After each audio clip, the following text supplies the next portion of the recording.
We're going to be talking about what happened here because something happened afterwards that you may not expect. But welcome to a new series here on the channel where subscribers quite like you come on the channel and talk about your experience with professional skin treatments. Now, if you've been here for a while, you know that we have one similar to this where subscribers came on the channel and talked about how they got rid of their hyperpigmentation at home. But here, we're talking all things facials, laser hair removal, chemical peels, injections, and facial surgery. So, get your behind up on this channel and come talk to this community about it, because that's actually essential for this series to keep going, is that I'm gonna need y'all to, come on here and talk about it. So make sure you check out the description box for information. Anyway, without further ado, keep watching.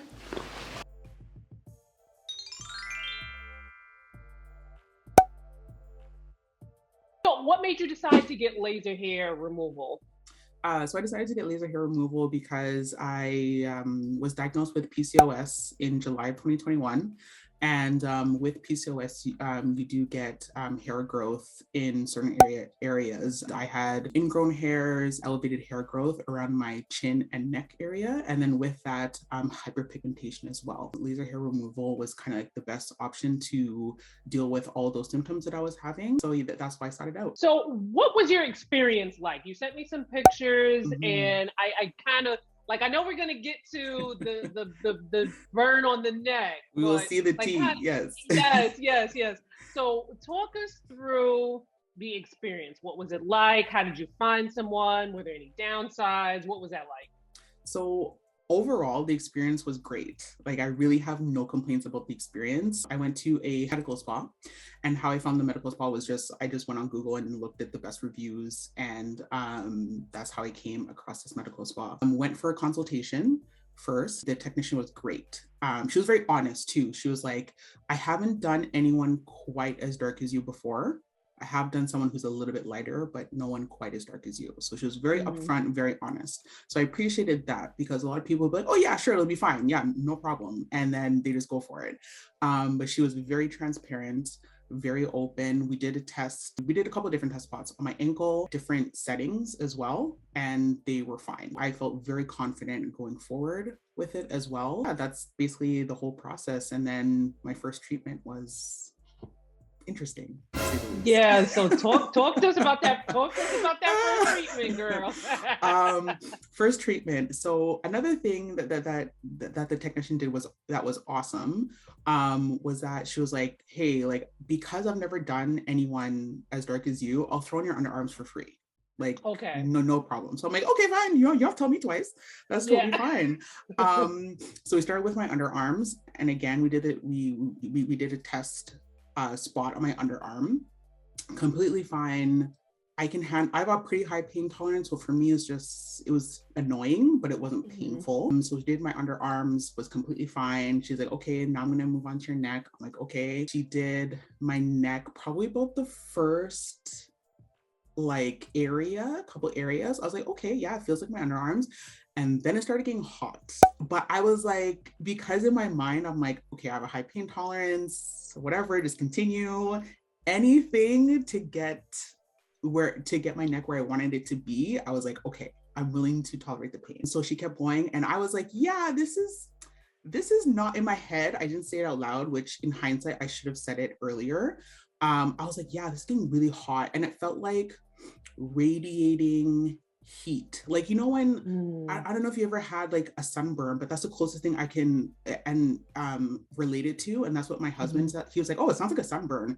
Because he was just like, yeah, for me, it felt like the heat was trapped in my skin and was it just felt hot. But she did put the ice roller thing on it, and kept going. And she was like, yeah, we finished. And afterwards she was like, it looks fine. Again, it was hot for me, but she was like, if you have any issues, let me know, but everything looks fine. Everything looks normal. So then I go home and I'm just like, yeah, I put some aloe vera gel on it, as if that was going to do anything, to kind of, I guess, bring down some of the heat that I was feeling and just to soothe the skin, and then went to bed that night. The following morning was when I was like, yeah, it still hurt. the next day. And I was like, but my underarms were fine. So that was the thing that was kind of weird for me. My underarms were no problem whatsoever. But on my neck the following day, I was like, this doesn't seem right. So then I just kept on. She was like, she was like, if you have like an exfoliating scrub, use that afterwards, and that'll help to exfoliate the skin as well. So she said use that. So I'm like, okay, fine, I'll do that. All right, you guys, quick interjection here. So as Rocky was saying that the tech told her to exfoliate after the burn, in my head I was thinking, well, that doesn't sound right. But I wanted her to continue on with her story, and I wanted to kind of like double check. So I did double check with my dermatologist, Dr. Michelle Henry, who performed my laser hair removal. And she confirmed my suspicions that you do not want to exfoliate the skin. This will make it worse. She recommends using Aquaphor or Vaseline to help with the wound healing. Immediately after a laser hair removal session, she may try a steroid cream to help reduce inflammation if she's concerned about the possibility of a burn. So I can attest to that I've been given a steroid cream, you know, during sessions afterwards. I've never had a burning issue with Dr. Michelle. I had a burning issue with another derm that you'll hear about later in the video. But Dr. Michelle says exfoliating is the exact thing that you do not want to do. So, you know, I'm just put your hands up in praise that Rocky made it out safely from this wayward laser hair removal tech. And I got a second opinion from board certified dermatologist Dr. Dianne Davis. She's also been here on the channel, and she said that she would definitely not recommend exfoliating the skin. She said she would start with gentle over-the-counter cortisone ointment to help calm down the inflammatory process that's happening to the skin. And then, you know, if something like this happens to you, get to a dermatologist for a medical grade scar treatment regimen. So that was the second day, didn't notice anything. The third day, third day, that's when I was like, it looked like someone literally was like choked me on my neck, because it looked, that was when the discoloration was coming up. It looked bruised, the darkness was coming, and I was like, oh my gosh, like this, okay, now something definitely is wrong. So I started taking pictures. I started documenting what was happening. Yeah, because I was like, this was day 3 at this point. I'm like, no, this really is not right at all. And then the 4th day was when I was like, okay, now it's like getting crusty. And now it's like getting like, I'm like, okay, this is definitely like burn status, because I could, as I said, the heat that was like essentially trapped in my skin, it was like I experienced a sunburn. Yeah. Having never experienced a sunburn before in my life, but I was like, this is what I'm equating it to, as a sunburn. And then I started getting the scabs, and that's when I was like freaking out. I can imagine. Freaking out. I was like, I sent photos and I was like, is this normal? Like, what's happening? She's like, oh my goodness, I've never had this happen before. I am so, she was fantastic, honestly. She was available. She checked in with me every day. Since then. Yeah, I know, right? She checked in with me and she was just like, okay, it's probably gonna peel at some point. Just keep doing gentle exfoliation, and this is just something we just have to wait out and see. So I was like, okay. And yeah, it just got dry and peeling. It was really disgusting. I was essentially just shedding skin. Yeah. And I think that was for about 12 days. Yikes. 12 days until it cleared up. But in those 12 days, I didn't go anywhere. I didn't want to go anywhere. I just virtually stayed at home. I mean, it was a pandemic, but you know, I virtually stayed at home and I was like, I don't want no one to see my neck at all, because it looked horrible. Yeah, and this is after the first session, because you know, this is after the first session. Yeah, yes. So just so the audience knows, when you get laser hair removal, it's not a one and done kind of thing. You're gonna need a series of sessions. Yes. Typically 8 to 10. Some people may need a little bit more depending on the area and depending on the hair growth. So, but you completed the session. So I did. What was that like? Again, I honestly say it's like it's two different tales, because there is my underarms, which was easy breezy, and then my neck, which was just, no one could have ever foreseen that I would have had, like, there would have been that reaction from my neck at all. Yeah. But yeah, afterwards I realized I really should have said something with how hot it was, and just how it was really intense in comparison to my underarm. So I really should have said something in hindsight. Yeah. If something doesn't feel right, even if they say it's quote unquote normal, say something, and just let Right. whoever is working on you know that, hey, I'm really not feeling comfortable, or it's not comfortable anymore. Did she say she did anything different after the first session? Yeah, so after the first session, she said the setting that she set for my neck was too high. That's what she said, which would result in the quote unquote burning of my neck. Now, in her defense, she did test patches in different areas at different times. Again, underarms were completely fine on the exact same setting as well. So what we did for the next sessions were, we did my neck first, but did it on a lower setting. And then we did my underarms. So because what she said was that also, as she kept using the machine, it'll get hotter essentially. So she started with my neck first, so then it would be the first area, and then she could bump up the setting for my underarms as well. So that's what we did going forward. And after that, that was the next two sessions. So sessions 2 and 3 was on the lower setting.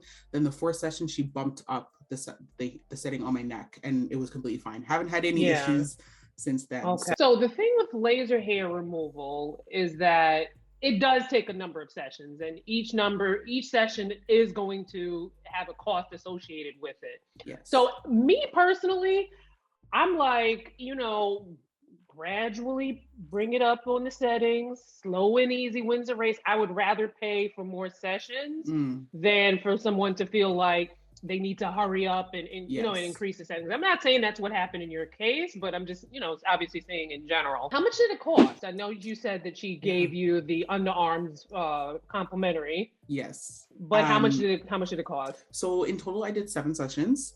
And the first package, because I got 2 different packages. Total, it was $310 for 7 sessions. Really? Normal price at that medical spa is $455 for 7 sessions. So I saved a little bit of money that way.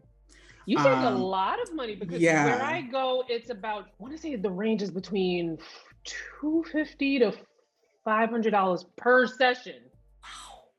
When you go, but obviously going to a dermatologist, the pricing can vary, depending on where you go. And even for another video, I was doing some research for a chain called Laser Away, and their body packages, which about 8 to 10 sessions for bikini, for instance, that was still about $2,000. So you really got a deal. Yeah. So how long has it been since your last session? So my last session was last month. So I'm just about 3 weeks since my last session. Okay. So how is it, because I think people also, another misconception people have with laser hair removal is that, it's going to be like this big dramatic change after like 1 or 2 sessions, when it's a small gradual decrease in the amount of hairs, and it's a permanent reduction in the hair. It's not like permanent hair removal, period. You'll see way less hairs than you normally would. So how's that been through the sessions with the hair coming back in? Yeah, so when they say gradual, that's the perfect word for it. It is gradual. You will see it in your 2nd, 3rd, 4th session. You'll really notice, or I'll speak for myself, I noticed the difference really then. After the first session, I was like, listen, let me just get rid of this, this peeling that's happening. And once that's gone, then I'll just be happy for that. But it wasn't until about the 3rd or 4th session that I was really noticing, wow, okay, yeah, there's not that much hair. The hyperpigmentation that I had was, I really should have taken a before photo of it, because that was I was so self-conscious of that area. Just even like lifting my chin, because I had so much hyperpigmentation that was completely gone Nice. which for me was like the biggest win. I was like, that in and of itself is perfect. So, well, how are you removing the hair before? Were you shaving, plucking? Plucking, I tried everything. I tried tweezing, I tried threading, I tried waxing, I tried it all. I realized that the tweezing was really causing the hyperpigmentation a lot. So you know that's a different story. But mostly threading. Because I do my eyebrows as well. So but mostly threading. So just so you guys understand, when you get laser hair removal, it's not necessarily that the laser hair removal itself is going to clear the hyperpigmentation. What the laser hair removal does, it has that, again, that permanent reduction of the hair. So you're seeing less hair come in, less hair that comes in, the less that you are plucking, the less that you're getting threading, the less that you're doing waxing. And these are things, and I talk about not plucking your hair so often, and people get mad when I talk about it because they're like, oh, but don't do it. It's not worth it. Don't do it. So on a repetitive basis, the way that the trauma that you're causing when you're pulling that hair out, that can cause irritation, that can lead to inflammation, that can lead to hyperpigmentation. So in a nutshell, when you get laser hair removal, you're doing less of the activities, the plucking, the waxing, these things that were causing the irritation that eventually led to hyperpigmentation. So when you have no hair, you're not plucking, so you don't have the hyperpigmentation, basically. Would you do it again? In a heartbeat. Okay. In a heartbeat. Knowing what I know now, of course, I have no issues. I have no issues going back to the same technician. Honestly, I would feel very comfortable with her. And as I said, I know she did her due diligence beforehand. So it was unfortunate, but I mean, nothing permanent happened, which is fine. So I would absolutely do it again. So this story turned out to be okay, thank goodness, but there are some lessons to be learned from this story because this can happen to anyone. As a matter of fact, something similar happened to my behind. So number one, I know I talk a lot about making sure that you find someone who specializes in skin of color near you, and for a lot of people that is really hard because you know, racism. But that lack of expertise in our skin tones does not mean that if you go to someone and something happens, it's not your fault. That's on them and society as a whole and the systems. That's another conversation for another day. Now, I have told this story in other videos, but I'll tell it again for the people who may not have heard it. Maybe about 7 or 8 years ago when I was writing just my blog. You know, I've been around since 2007, you know, shout out to the OGs. But a dermatologist reached out to me because she had read one of my blog posts where I talked about considering laser hair removal, you know, for my face. And she reached out and said, you know what, come on into my office. I'll give you a complimentary session and then I'll give you some discounts on the, you know, the future sessions. So I was like, all right, but do you have the laser for the blacks, right? Now, back then I didn't know as much about laser hair removal and skin as I do now, but I knew enough to ask about, you know, making sure that it was a laser for the blacks, right? She's like, yeah, you know, come on in. Long story short, she burned me, right? And I let her know, like, you know, I didn't say the choice words I wanted to say, but I was like, you burned me, right? So they were like, oh my God, I wonder why that happened. Okay, sorry about that. So then some months had passed and somebody from our office reached out to me saying that they got somebody new in the office that specializes in skin of color. Would I like to come in? No, I don't want to come in because that's what should have happened in the first place. Number two, research. There are a lot of videos on people getting different procedures and what their experiences are like. Unfortunately, there are not enough of us out there, which is why I want to do this series. So again, make sure you look in that description box if you've had one and you want to come on the channel. Anyway, do your research. Get a second opinion if you need to. Make sure that you review the doctor's credentials. Make sure you look at the doctor's reviews. You want to do so much research that, you know, save from years of schooling and the proper certificates and whatnot, that you might be able to know so much that you can do your own procedure yourself, you know, in your mind, because not, you know, do your research. Number three, if you live in an area where there aren't a lot of pros of color near you, they still may know what they're doing. They don't have to be of color to know what to do with color, right? But you gotta check the receipts. You gotta check the receipts on people who are of color too, because, you know, they jack you up too. The idea here is receipts. receipts. And also, you want to go to someone who specializes in the procedure that you're going to. Like, I say this analogy, I love a cardiologist for my heart, but a cardiologist can't be putting in my Botox. Sorry. Number 4, document everything. Take pictures, keep a diary, take video. You never know if Ish gonna need to get real litigious up in there, so make sure you document everything. And it's a good idea to document everything anyway, because even if things go well, you wanna be able to see your progress. Some of these skin procedures, even when you go to a pro, can take multiple procedures over time. And it can be like watching paint dry. So being able to document your skin can also help you be like, all right, yeah, I am progressing. Number 5, do not be afraid to speak up. If something doesn't seem right, if something hurts, if you'd rather have something done another way, do not be afraid to speak up. This is not the time to be meek and mild. You gotta speak up when it comes to your stuff. Now, unfortunately, as people of color, particularly as Black women, we face a lot of medical racism. I'm going to link some resources in the description box so that you can read up and arm yourself with that information, and you know what to do when it happens to you. Now, thank you again to Rocky for coming on the channel and sharing your experience. I'm so happy again that things wound up working out well for you. If you want to be on the channel as well, make sure you check out the description box. I'll have information. But essentially, you're going to send an email with the title Pro Skin Treatment. You're gonna send it to thestyleandbeautydoctor@gmail.com. You're going to write in 2 to 3 sentences, keep it short and sweet, which procedures you got and your experience,